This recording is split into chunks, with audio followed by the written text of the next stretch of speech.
बिस्मिल्लाहिर्रहमानिर्रहीम। अगर इंडिया के रिचेस्ट पर्सन की बात की जाए तो वो तो मुकेश अंबानी है, मगर एक शख्स ऐसा भी है जो रिचेस्ट पर्सन की लिस्ट में तो बहुत नीचे है, मगर वो मुकेश अंबानी से भी ज्यादा मशहूर और पसंद किया जाता है। उस शख्स का नाम है रतन टाटा। वो इंडिया में बेस्ट चेयरमैन के नाम से मशहूर है। 85 इयर्स की एज में भी वो इंडिया की one of the biggest companies को हेड करते हैं, जिसका सालाना रेवेन्यू 128 बिलियन यूएस डॉलर्स है। रतन टाटा सबसे पहले 1990 में टाटा सन्स के चेयरमैन बने। इसके बाद 2016-17 में वो दोबारा इंटरिम चेयरमैन बने। अपने टेन्योर के दौरान उन्होंने टाटा सन्स को अलग बुलंदियों पर पहुंचा दिया। कंपनी का रेवेन्यू 40 टाइम्स ज्यादा हो गया और प्रॉफिट 50 टाइम्स। सब पॉइंट के मोअज़्ज़िज़ दोस्तों, अस्सलाम वालेकुम। रतन टाटा 1937 में इंडिया की one of the richest industrialist family में पैदा हुए। उनके ग्रैंडफादर जमशेद जी टाटा ने टाटा ग्रुप की बुनियाद रखी थी और ये वही शख्स था जिसने आजादी के बाद इंडिया में इंडस्ट्रियलाइजेशन को मुतारफ कराया। रतन टाटा ने कॉर्नेल यूनिवर्सिटी ऑफ यूएसए से आर्किटेक्चरल एंड स्ट्रक्चरल इंजीनियरिंग और हार्वर्ड यूनिवर्सिटी से मैनेजमेंट की डिग्री हासिल की। टाटा ग्रुप का फ्यूचर चेयरमैन होने के बावजूद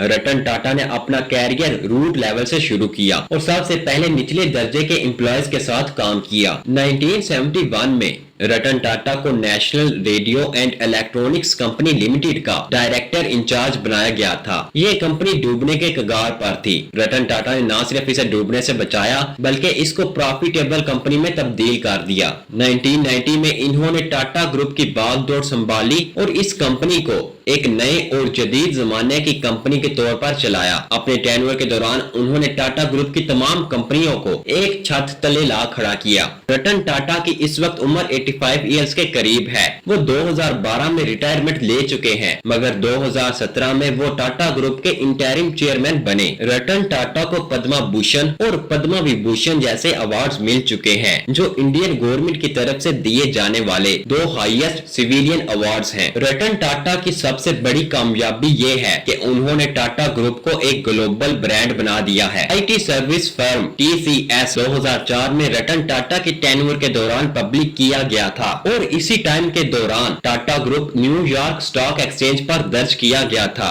इसके अलावा इंडिका और नैनो जैसी कार्स जिन्होंने इंडियन कार की दुनिया में तूफान बर्पा कर दिया था, वो भी रतन टाटा के टेन्योर के दौरान बनाई गई थी। टाटा ग्रुप का टेन्योर 40 टाइम्स और प्रॉफिट 50 टाइम्स बढ़ चुका था। रतन टाटा को अपनी चेयरमैनशिप के दौरान जो सबसे बड़ा चैलेंज पेश आया वो था जब इन्होंने टाटा ग्रुप के कार मॉडल को फोर्ड कंपनी को बेचने की कोशिश की। ये मायदा तो आगे ना बढ़ सका, मगर रतन टाटा ने ऑटोमोबाइल इंडस्ट्री में अपना नाम बनाने के लिए कोशिश करते रहे। मगर 2008 में 9 साल बाद जब फोर्ड कंपनी बैंकरप्सी के किनारे पर थी तो रतन टाटा ने ही इस कंपनी के जैगुआर लैंड रोवर को $2 बिलियन में खरीदा था। इसके बाद रतन टाटा को जो दूसरा सबसे बड़ा मसला पेश आया वो 26/11 टेरर अटैक्स के दौरान था, जब रतन टाटा खुद ताज होटल के बाहर विक्टिम्स की मदद को पहुंचे थे और इसी दौरान रतन टाटा ने अपने ये मशहूर अल्फाज कहे थे, if you want to walk fast walk alone, if you want to walk far walk together. Ratan Tata ने हमेशा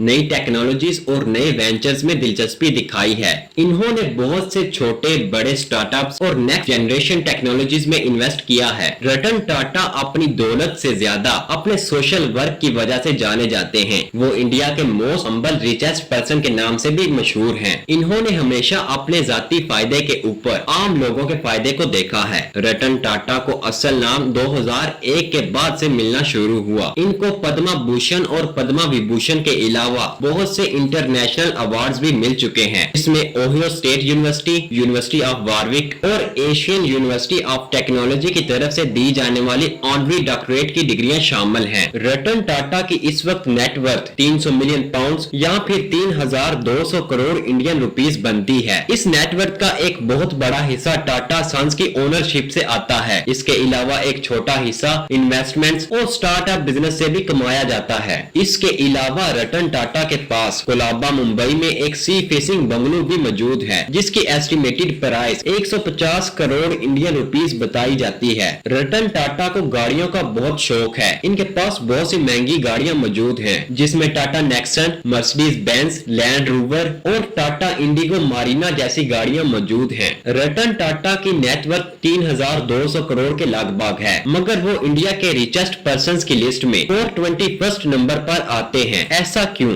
रतन टाटा अपनी इस नेटवर्थ का 1% से भी कम ओन करते हैं। टाटा सन्स के 66% शेयर्स एक ट्रस्ट के नाम हैं, जो इंडिया में मुख्तलिफ शोबों को सपोर्ट करता है, जिसमें हेल्थ, एजुकेशन, आर्ट और स्पोर्ट्स के अलावा और भी शोबे शामिल हैं। पिछली 1.5 सेंचुरी से टाटा सन्स और इस जैसी दूसरी कंपनियों ने बेतहाशा प्रॉफिट कमाया, मगर अपने इस चैरिटी वर्क की वजह से इन कंपनियों के प्रॉफिट का रतन टाटा की इंडिविजुअल फाइनेंस पर कोई फर्क नहीं पड़ता। मतलब कि इस वक्त रतन टाटा के अंदर लगभग 30 कंपनियां हैं। इन कंपनियों में चाहे कोई प्रॉफिट कमाए या फिर कोई लॉस में जाए, रतन टाटा को इससे कोई फर्क नहीं पड़ता। हाँ, मगर इन कंपनियों के प्रॉफिट या फिर लॉस से इंडिया के लोगों को फर्क पड़ता है, क्योंकि अगर कंपनियों का प्रॉफिट कम होगा तो ट्रस्ट को पैसा भी कम जाएगा और इंडिया के लोगों की फाइनेंशियल सपोर्ट पर भी फर्क पड़ेगा। रतन टाटा इस वक्त इंडिया की जीडीपी में भी अहम किरदार अदा कर रहे हैं।